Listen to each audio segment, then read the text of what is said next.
ओम गणेशाय नमः। गणेश भगवान सभी भक्तों का कल्याण करेंगे। दोस्तों, सनातन धर्म में यानी कि हिंदू धर्म में रमा एकादशी का बहुत अधिक महत्व होता है। वैसे तो सभी एकादशियों का बहुत महत्व होता है। सभी एकादशी का अलग अलग नाम होता है। कार्तिक माह के कृष्ण पक्ष की एकादशी को रमा एकादशी के नाम से जाना जाता है। रमा एकादशी का हिंदू धर्म में बहुत ही महत्व होता है। इस दिन व्रती यानी जो व्रत करने वाली होती हैं, जो भी स्त्री या पुरुष व्रत रखते हैं, वह उस दिन सुबह से ही व्रत का संकल्प लेकर निर्जला उपवास करती हैं। न तो पानी पीते हैं, न अन्न खाते हैं और भगवान विष्णु की पूजा आराधना विधि विधान से करते हैं।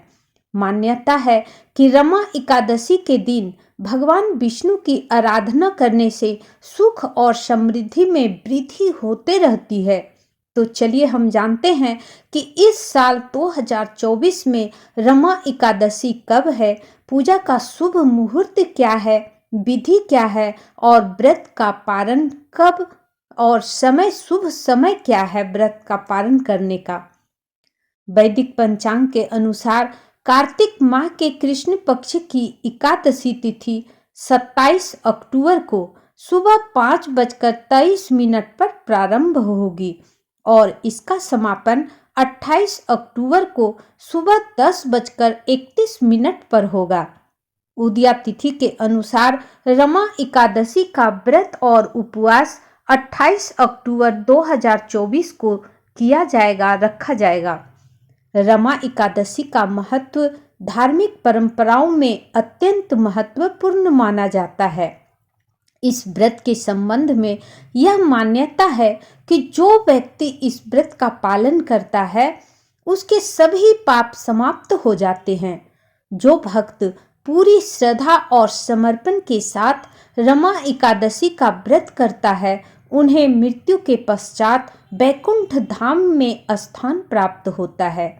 उन्हें मृत्यु के पश्चात कोई भी कष्ट नहीं उठाना पड़ता है।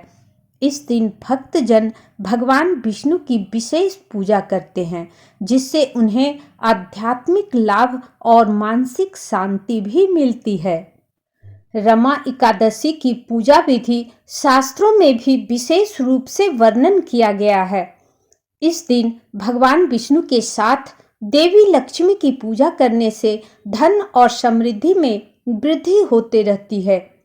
रमा एकादशी का व्रत करने के लिए प्रातः शुभ मुहूर्त में यानी कि ब्रह्म मुहूर्त में उठना चाहिए और उठकर घर की साफ सफाई करके प्रातः ब्रह्म मुहूर्त में स्नान करके स्वच्छ वस्त्र धारण करना चाहिए। उसके बाद मंदिर में भगवान के समक्ष जाकर व्रत का संकल्प लेना चाहिए और फिर मंदिर की साफ सफाई करके भगवान का एक स्थान पर, स्वच्छ स्थान पर या मंदिर में एक छोटा सा चौकी बिछाकर उस पर स्वच्छ वस्त्र बिछाकर उस पे भगवान विष्णु एवं माता लक्ष्मी की मूर्ति या नहीं अगर मूर्ति हो तो फोटो को भी उसमें स्थापित करना चाहिए। उसके बाद अक्षत, रौली, फूल, अगरबत्ती, दीपक, भोग, मिठाई, रौली, चंदन, तुलसी के पत्ते इत्यादि को एकत्रित करके भगवान विष्णु के समक्ष रखना चाहिए और उसके बाद विधि विधान से भगवान विष्णु एवं माता लक्ष्मी की पूजा करनी चाहिए। भगवान विष्णु को पीले रंग का वस्त्र, पीले रंग का फूल और पीले रंग की मिठाई चढ़ानी चाहिए। माता लक्ष्मी को लाल रंग की चुनरी और लाल कुमकुम लगाना चाहिए। उसके बाद भोग लगाने के बाद आप शाम में फिर पूजा करनी चाहिए। भगवान विष्णु के मंत्रों का जाप करना चाहिए, भगवान विष्णु के सहस्त्र नाम का जाप करना चाहिए और उसके बाद पूरे दिन निर्जला रहकर, और अगर नहीं रह पाते हैं तो आप फल और पानी का सेवन कर सकते हैं। उसके बाद दूसरे दिन जो शुभ मुहूर्त होगा, पारण का समय होगा, उसमें व्रत का पारण करना चाहिए।